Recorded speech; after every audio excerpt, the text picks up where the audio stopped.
이름도 없고 이렇게 유명하지도 않는 시골교회 목사를 이렇게 불러주신 우리 명예이사님과 총장님, 교수님들과 모두 여러분들께 대단히 감사를 드립니다. 오늘 말씀은 제가 목회를 하면서 또 성경을 또 묵상을 하면서 연구를 하면서 제가 요즘 흔들렸습니다. 다른 일로 흔들린 게 아니고 애들이 많다 보니까 흔들리고 또 목회를 하다 보니까 흔들리기도 해서 제 속에 불어왔던 토네이도가 어떤 의미로 제게 묵상이 됐는지 오늘 뭐 꼭 설교를 들으신다는 그런 생각보다는 말씀을 차 한 잔과 함께 하시면서 묵상하셨으면, 그래서 은혜를 나누시는 시간이 되셨으면 좋겠습니다. 본문은 여러분 아시다시피 몇 차례 비유를 먼저 말씀을 하신 후에 오늘 첫 구절에서 나와 있듯이 저녁 때쯤 발생한 그런 사건입니다. 아시다시피 호숫가에 군중을 떠나셔서 이제 강 저편으로 가시고자 주께서 의도하셨죠. 그런데 항해 도중에 거센 광풍이 풍랑으로 배가 이제 침몰 위기에 놓이게 됐습니다. 죽게 되었죠. 오늘 우리가 교수님과 읽으셨던 것을 보시다시피 우리가 죽게 된 것을 어찌 돌보지 아니하시나이까. 38절의 말씀처럼 극도의 공포와 그리고 두려움이 그 모든 영혼에 빈틈없이 자리하는 그런 사건이 발생을 했습니다. 참 예수를 믿으면서 늘 기쁜 일도 있고 감사의 일도 있지만 이렇게 내 영혼 속에 가득히 내 영혼을 이렇게 사로잡는 토네이도가 있을 때가 가끔 있습니다. 근데 이 광풍을 잠잠케 하신 이 사건을 목격한 사람들 중에 이 사건의 뭐 수혜자라고 할지 피해자라고 할지 하는 사람들은 다른 일반 대중이 아니고 제자들이 이 사건의 당사자가 되게 됩니다. 주께서 지금까지 뭐 병 고치는 일을 하셔서 귀신을 쫓아내신다든지 아니면 양식을 제공하신다든지 아니면 생명을 제공하시는 이런 참으로 제자들에게 필요한 그런 다양한 역사들을 이루어 오셨습니다. 제자들이 앞으로 무엇을 할 것이고 어떠한 사명을 감당해야 될 사람인가를 주께서 염두에 두시고 이런 다양한 사건들을 이제 경험하시게 하신 것이죠.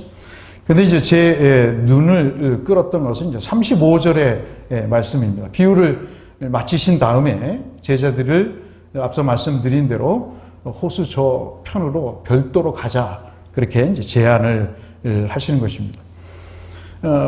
신앙생활 하면서 주께서 이렇게 초청하시는 때가 있습니다. 혼란스럽고 복잡한 환경을 좀 떠나서 나와 같이 독대를 하자 하는 그런 말씀을 하실 때가 더러 있습니다. 35절에 아마 그런 제안의 말씀이실 수 있다고 볼 수 있겠습니다. 오늘 이 말씀과 같이 병행 구절인 마태복음 8장 말씀에 보시면 23절, 27절까지의 말씀 중에 특히 이 마태복음 8장 23절을 보시면 이 따르다라는 말씀이 핵심 언어로 우리의 본문에 기록되어 있습니다. 지금 마가는 그 사실을 기록하고 있지 않지만 마태는 분명히 주께서 따라오라고 말씀을 하시면서 이 제자들을 의도적으로 이끌어 가시는 그런 장면을 우리에게 보여주고 계십니다. 이 말씀 전에 흥미로운 그 사람이 두 사람이 등장을 하는데 한 사람은 19절에 있는 사람입니다. 여러분 뭐 맥락을 다 아시기 때문에 굳이 설명을 안 드리겠습니다만은 예수님을 선생님으로 생각을 하면서 어디든지 따라가겠다. 내가 주께서 선생님이기 때문에 어디든지 내가 따라가겠습니다라고 19절에 호언장담했던 사람이죠.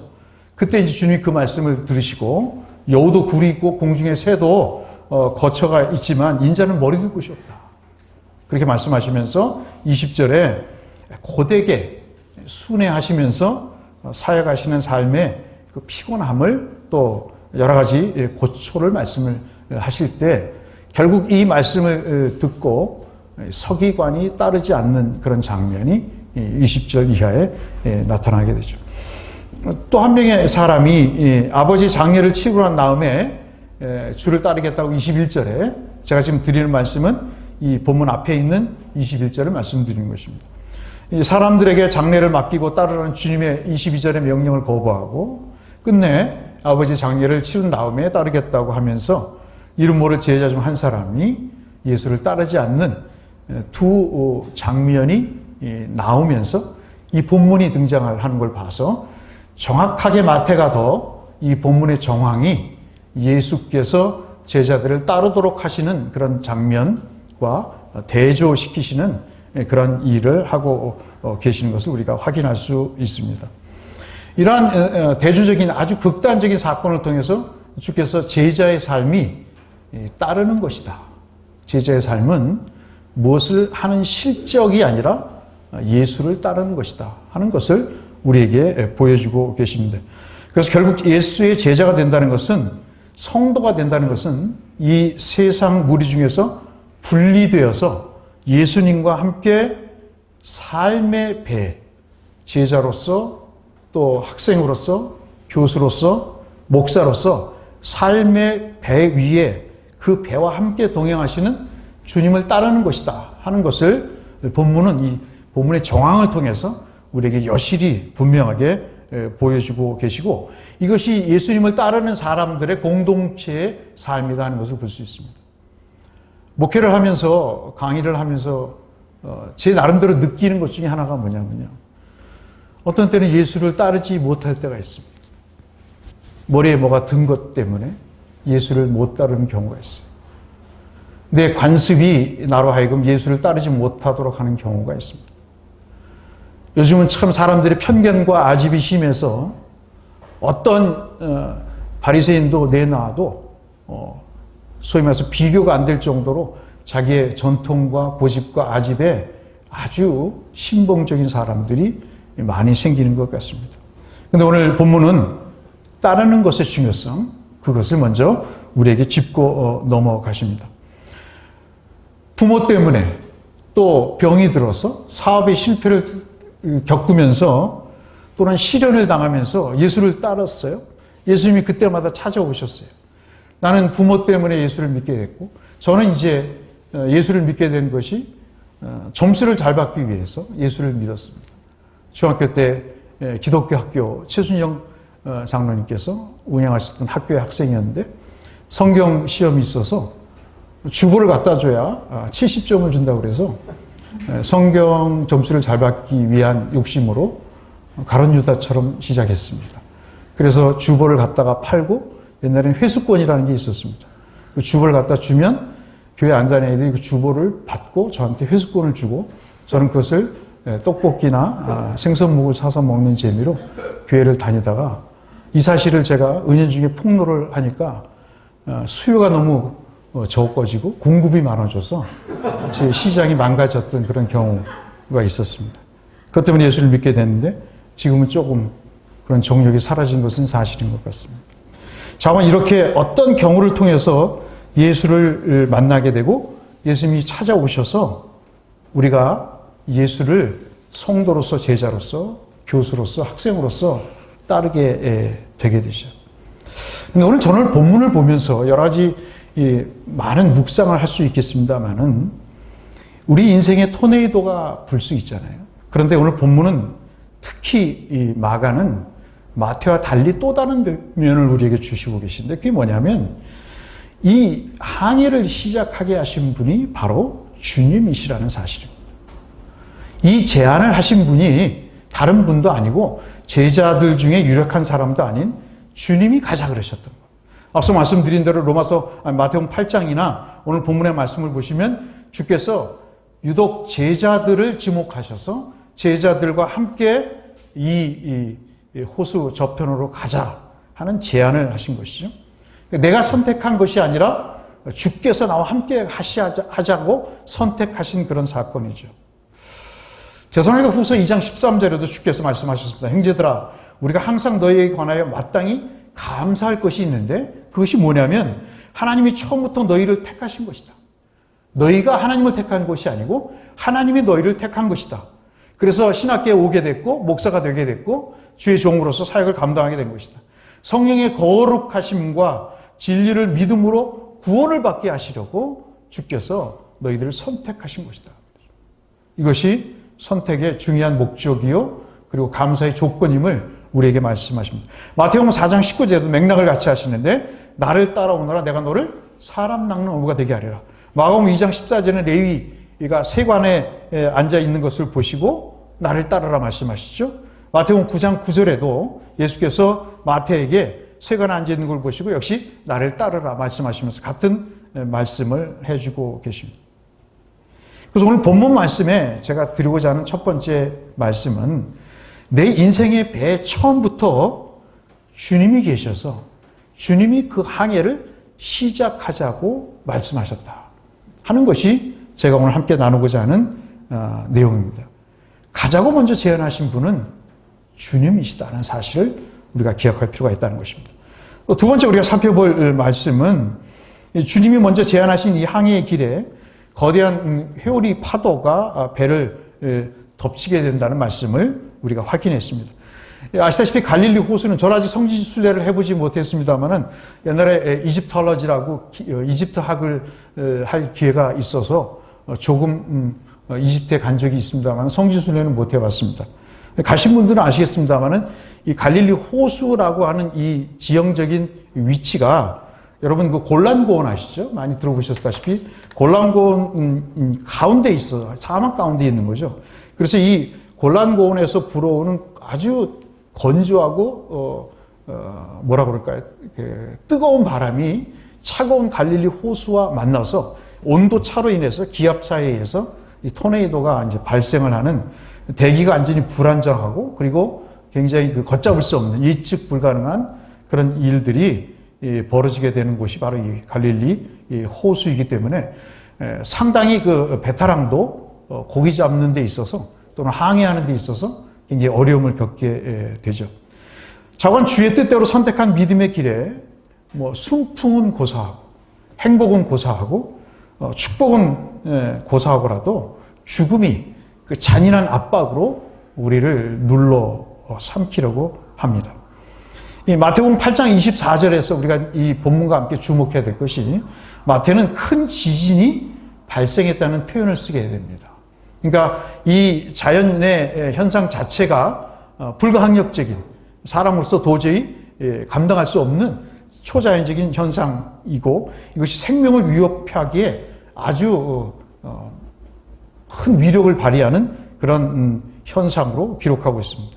마치 요나서 1장 4절에 요나가 도망갔을 때 큰 바람을 바다 위에 내리셔서 그를 죽을 뻔하게 하셨던 사건을 연상하게 하듯이 그렇죠. 시편 107편 25절 27절에 예수께서 광풍이 일어나 바다를 일으키신다고 얘기합니다. 하늘을 솟구쳤다가 깊은 곳으로 내려가게 하신다고 그랬습니다. 이리저리 구르며 취한 자같이 비틀거리게 하실 때가 있다. 그렇게 말씀을 하고 있습니다.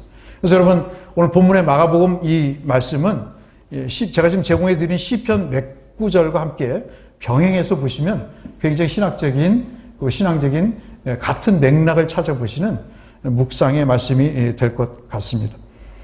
인간은 언제나 살아오면서 저와 여러분도 마찬가지입니다만은 질문 하나가 있죠. 그것은 주께서 함께 가시는데 왜 이 토네이도가 우리에게 불게 되는가? 그래서 우리는 항상 이 신정론에 대해서 하나님이 정말 정의로우신 분인가? 하나님은 의로우신 분인가? 저도 가끔 목회를 할 때 그런 느낌이 들 때가 있습니다. 목회를 하다 보면 참 여러 가지 일들이 있습니다. 그래서 요즘 제 전공 창세기 책을 마무리하는 그거 관련해서 후임자론이라는 책을 하나 쓰고 있습니다. 후임자로 갔을 때 어떻게 해야 되는가?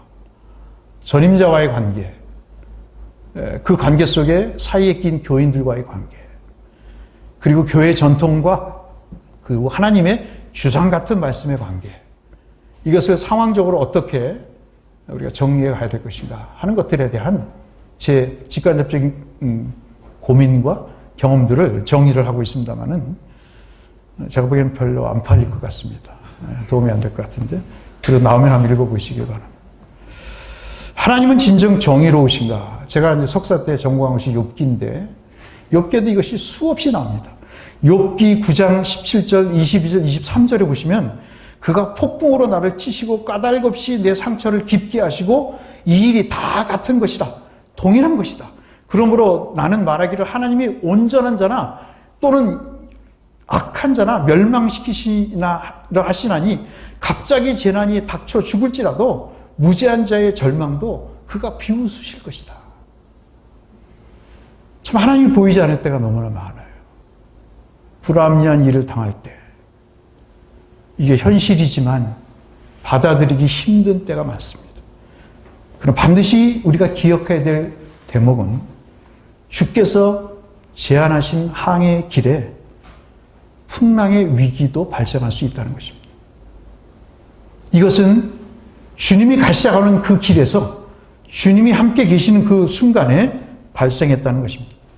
이 시련은 그러므로 욥의 고백처럼 우리는 그때 당시에는 괴롭고 힘들지만 욥기서 42장 4절 5절 말씀처럼 귀동냥으로 들었던 하나님이 이제는 눈으로, 그 마음의 창인 눈으로 자기의 영혼으로 체험되어지는, 인격으로 체험되어지는, 삶으로 체험되어지는 하나님의 가르침의 계기임을 우리가 또 이제 알게 되죠.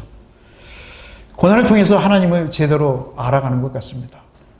회수권을 얻기 위해서, 주보를 팔기 위해서 교회를 다녔던 제가 목사가 됐습니다. 참 저는 창세기를 공부하면서 미친 사람이 반 정도 됐었습니다. 우리 집사람이 그 테라피스트한테 가서 치료도 받게 할 정도로 제가 인생에 경험하지 못했던 하나님을 말씀을 통해서 만나게 하셨습니다.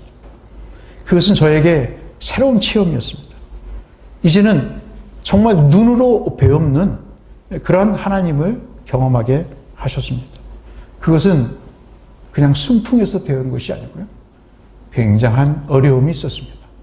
자살의 고민도 있었고 모든 것을 포기하고 싶은 그런 때도 있었습니다. 그 과정에서 하나님을 만나게 됐고 하나님이 내 인생의 항해 길에 제안을 하시고 또 같이 가고 계시는가를 새삼스럽게 깨닫게 됐던 제 경험이 있었습니다. 베드로전서 4장 12절로 13절에 베드로 선생님이 그렇게 말씀하시죠. 사랑하는 자들아 너희를 연단하려고 오늘 불시험을 이상한 일 당하는 것 같이 이상히 여기지 말고 너희가 그리스도 이름으로 치욕을 당하면 복이 있는 자로다. 영광의 영 곧 하나님의 영이 너희 위에 계심이니이다 라고 말씀하십니다. 히브리서 5장 14절에 단단한 음식은 장성한 자의 것이라고 말씀하시죠. 우리가 성장과 형통의 그 과정은 반드시 고난을 통해서 한 매듭을 지어가는 것 같습니다. 요셉의 스토리를 우리가 보면서 눈물을 흘리는 이유는 바로 그런 의미가 있는 것이겠죠. 우리 인생 속에 주시는 진정한 복은 고난을 통해서 주를 발견하는 것일 것입니다. 너무나 많이 물질로 가 있습니다. 너무나 많이 한편으로 클릭되어 있는 것을 우리는 교회 현실을 보게 됩니다. 너무나 코로나로 인해서 좌클릭된 것도 우리는 보게 되죠. 그러나 중요한 것은 진정한 복은 그런 여러 가지도 있겠지만 우리의 삶 속에 주를 알아가는 것이 진짜 복이다 하는 것도 이 고난을 통해서 우리에게 주신 내용이라고 할 수 있겠습니다. 제가 마지막으로 말씀드리고 말씀을 정리하고 싶은 것은 주님은 처음부터 계셨다는 것입니다. 저에게 말씀이 제게 큰 위로가 됐습니다. 제가 한참 힘들 때 어떤 은퇴하신 저희 장로님이 그러시더라고요. 문자를 보내오셨어요. 손이 떨려서 문자를 잘 못하시는 분인데 하나님을 하느님으로 어떻게 치셨어요. 그래가지고 개신교 목사에게 하나님이 아니라 하느님이 함께 계시죠 라고 느낌표까지 찍어서 저한테 보내주셔서 그다음 펑펑 울었습니다. 아, 계시는구나 하나님이.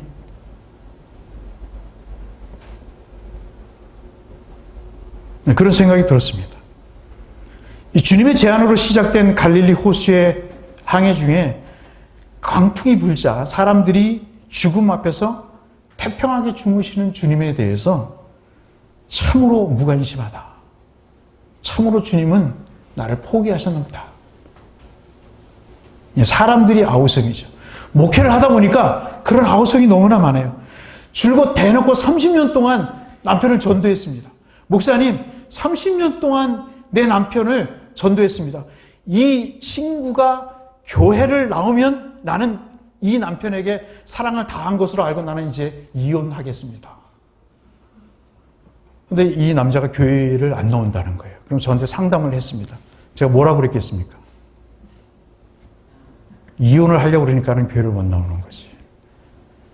이혼하지 않고 같이 살고자 하면 하나님이 교회를 나오게 하실 것이다. 그런 생각을 말씀을 전해드렸습니다. 26년 동안 기도해보지도